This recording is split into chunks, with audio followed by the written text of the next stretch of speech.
પહેલી નજરમાં તમને એવું લાગશે કે અહીંયા આમ આદમી પાર્ટીના ધારાસભ્ય ચૈતર વસાવા પણ શું અહીંયા રેલીમાં ખેડૂતોને સમર્થન આપવા માટે પહોંચ્યા છે? પરંતુ જી હા, ચૈતર વસાવા નથી, પણ ચૈતર વસાવા જેવા દેખાતા એક ભાઈ જે કોંગ્રેસના નેતા છે, ખેડૂતોને સમર્થન આપવા માટે પહોંચ્યા છે, તેમની સાથે વાતચીત કરીએ. શું નામ છે આપનું? મારું નામ સંજયભાઈ નીનામા, ગુજરાત પ્રદેશ યુથ કોંગ્રેસના સિનિયર વાઇસ પ્રેસિડેન્ટ. આજે સમગ્ર ગુજરાતમાંથી જે ખેડૂતો આજે ગાંધીનગર ખાતે ટ્રેક્ટર રેલી સ્વરૂપે જ્યારે કૂચ કરવા જઈ રહ્યા છે, ત્યારે ખેડૂતોના હક અને અધિકારની લડાઈમાં અમે ભાગીદારી તરીકે આજે ખેડૂતોને સમર્થનમાં ઉતર્યા છે. અમે જાતે પણ ખેડૂતો છે. આ ભારતીય જનતા પાર્ટીની સરકાર, નરેન્દ્ર મોદીની સરકાર જે ખેડૂતો સામે અત્યાચાર કરી રહી છે, અને આ ભારતીય જનતા પાર્ટીની સરકાર માત્ર અંબાણી અને અદાણીને જે ખેડૂતોની જે જમીન છીનવી અને જે પ્રોજેક્ટો આપી અને જે ખેડૂતોને અને ગરીબ આદિવાસીઓના જે હક અધિકારની જમીનો હોય કે એમની માંગણીઓ હોય, પણ આ ભારતીય જનતા પાર્ટીની સરકાર માત્ર અદાણી અને અંબાણીને વેચવા જઈ રહી છે. ત્યારે એમના વિરોધમાં આજે સમગ્ર ગુજરાતમાંથી અમારો ખેડૂત, જે કણમાંથી મણ પેદા કરનારો ખેડૂત આજે રસ્તા પર ઉતર્યો છે. આ ગુજરાતમાં અને કેન્દ્રમાં બેઠેલી ડબલ એન્જિનની સરકાર એ માત્ર ખેડૂતોના હક અને અધિકારો છીનવવાનું કામ કરી રહી છે. યુપીએની સરકાર હતી ત્યારે જે ખેડૂતોનો જે હકો મળતા હતા, એ આજે ભારતીય જનતા પાર્ટીની સરકાર આ ખેડૂતોના હકો છીનવવા જઈ રહ્યા છે. તમે સમગ્ર ગુજરાતમાં અમારો દાહોદ જિલ્લો હોય કે પંચમહાલ હોય કે ઉત્તર ગુજરાતમાંથી જે પણ ખેડૂતો છે, એમને આજે ખાતરના ભાવો જે આસમાને પહોંચ્યા છે, ત્યારે આ દેશનો, આ રાજ્યનો ખેડૂત આજે ગરીબીમાં ઘૂસી જઈ રહ્યો છે. પણ આ ગુંગી બુએરી સરકાર હજી પણ જાગતી નથી. એના માટે આજે આ સરકારને જગાડવા માટે સમગ્ર ગુજરાતમાંથી ખેડૂતો આજે એકઠા થયા છે, અને આ સરકાર સામે લડવા માટે અમે આજે ગાંધીનગર સુધી કૂચ કરવા જઈ રહ્યા છે. તમારા પર એવા આક્ષેપ થાય છે કે કોંગ્રેસ વાળા રાજકીય રોટલા સેંકવા માટે અને ખેડૂતોને ગેરમાર્ગે દોરવા માટે આંદોલનમાં જોડાઈ રહ્યા છે અને ઉશ્કેરી રહ્યા છે. એ પાયાવિહોણી વાત છે. ભારતીય જનતા પાર્ટીની સરકાર માત્ર આક્ષેપો જ કરતી હોય છે.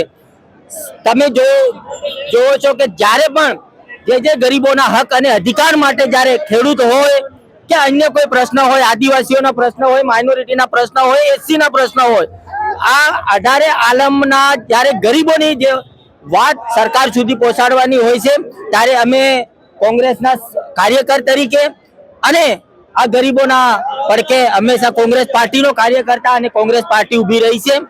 આ માત્ર કોંગ્રેસ પાર્ટી નહીં, પણ હવે આ ગુજરાતની ખૂણે ખૂણેમાંથી ખેડૂતો હોય કે વિદ્યાર્થી હોય, તમામ હવે આ સરકારથી નારાજ છે. ખેડૂતો જાગી ગયા છે, અને આવનાર સમયમાં આ ડબલ એન્જિનની સરકારની ઘર ભેગી કરવાનું કામ આ ગુજરાતનો ખેડૂત, ગુજરાતનો યુવાન આજથી જ આ સરકારને ઉખેડી ફેંકવાનું કામ કરશે.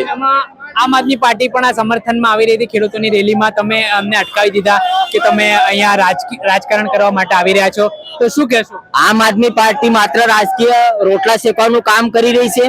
જ્યારે સમગ્ર ગુજરાતમાં, ઉત્તર ગુજરાત હોય, દક્ષિણ ગુજરાત હોય કે સૌરાષ્ટ્ર હોય, જ્યારે ગામડે ગામડે જઈ અને જે થાંભલા, જે પોલ હમણાં સૌરાષ્ટ્રમાં જે અદાણીની કંપની નાખી રહી છે, ત્યારે કોંગ્રેસના કાર્યકર્તાઓ ગામે ગામે જઈ અને ખેડૂતોની વેદના જાણી, અને આ વેદના પછી લોકોએ સમર્થન આપ્યું છે કોંગ્રેસ પાર્ટીને કે તમારી આગેવાનીમાં અમે ખેડૂતો સ્વયંભૂ અમે જોડાઈએ અને અમને મદદરૂપ થાવ, અને આ જે અદાણીનો પ્રોજેક્ટ છે એને નાબૂદ કરવા માટે આજે અમે ખેડૂતોને પડખે ઉભા રહ્યા છે. આમ આદમી પાર્ટી માત્ર રાજનીતિ કરવા માટે આગળ આવે છે. તમે જોયું હશે કે જ્યારે હળવદમાં જે પ્રોગ્રામો કર્યા આ લોકોએ ખેડૂતના નામે, ત્યારે ખેડૂતોને જેલમાં ધકેલવાનું કામ પણ આમ આદમી પાર્ટીએ કર્યું હતું. જ્યારે ખેડૂતોને દંડા પડતા હતા, ત્યારે આમ આદમી પાર્ટીનો કોઈ પણ નેતા એ દંડો ખાવા તૈયાર નથી. પણ આ સંમેલનમાં આજે જો ગાંધીનગર અમે કૂચ કરી રહ્યા છે, ત્યારે ખેડૂતોના હક અને અધિકારની લડાઈમાં પહેલો જો દંડો ખાશે તો એ કોંગ્રેસનો કાર્યકર્તા આ લાકડી ખાશે.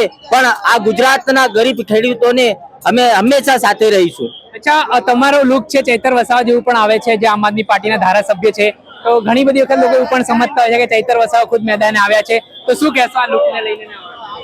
સમગ્ર મધ્ય ગુજરાત હોય કે દક્ષિણ ગુજરાત હોય, અમારા ચહેરાઓ કુદરતી રીતે એક ચહેરાઓ મળતા હોય છે, પણ અમે આદિવાસી સમાજ માટે હું પણ લડું છું, છેતરભાઈ પણ લડે છે અને એ પણ અમારા સમાજમાંથી આવે છે, પણ અમે સમાજ માટે અને ખેડૂતો માટે હર હંમેશા આગળ રહેતા હોય છે. કુદરતી રીતે કદાચ અમારા ચહેરાઓ એક મળે છે, પણ જે હક અને અધિકારની લડાઈ છેતરભાઈ પણ અમારા સમાજ માટે લડે છે અને હું પણ અમારા સમાજ માટે લડું છું. રાજનીતિમાં અમે બંને ભાઈઓ પોતપોતાની પાર્ટીમાં અલગ અલગ રીતના કામ કરી, વિચારધારા પોતપોતાની પાર્ટીની અલગ હોતી, અમે અલગ અલગ પાર્ટીમાં કામ કરી રહ્યા છે, પણ ચોક્કસપણે ટૂંક જ સમયમાં છેતરભાઈ પણ અમારી સાથે કામ કરશે એવી હું કોંગ્રેસમાં જોડાય કે ના જોડાય, પણ મને વિશ્વાસ છે કે ખેડૂતોના હક અને અધિકાર માટે અને આદિવાસીઓના હક અને અધિકાર માટે આમંત્રણ આપ્યું છે. તો એ આમંત્રણ તો સમગ્ર ગુજરાતના તમામ ખેડૂતોને આપેલું છે. અને ચૈતર વસાવાને આમંત્રણ આપ્યું છે. આ કોઈ રાજકીય રેલી નથી, આમાં ગુજરાતના ખૂણે ખૂણેથી ખેડૂતો સ્વયંભૂ જોડાયા છે. એમાં કોઈ પણ જાતનું આમંત્રણ કોઈ નેતાને આપવામાં આવ્યું નથી, પણ જો સાચા અર્થે ખેડૂતોના હક અધિકાર માટે જો લડતા હશે જે પણ નેતાઓ, એ આજે સ્વયંભૂ આ રેલીમાં જોડાશે. ખૂબ આભાર. હતા દાહોદથી જે કોંગ્રેસના નેતા છે તેઓ ચૈતર વસાવાના હમશકલ પણ દેખાય છે અને તેમણે આ મામલે નિવેદન આપ્યું છે અને ખેડૂતોને સમર્થન જાહેર કર્યું છે. દર્શક મિત્રો, આવા જ વિડીયો જોવા માટે નવજીવન ન્યૂઝ જોતા રહો, લાઈક કરો, શેર કરો. વૈષ્ણવજન તો તેને કહીએ જે પીડ પરાઈ.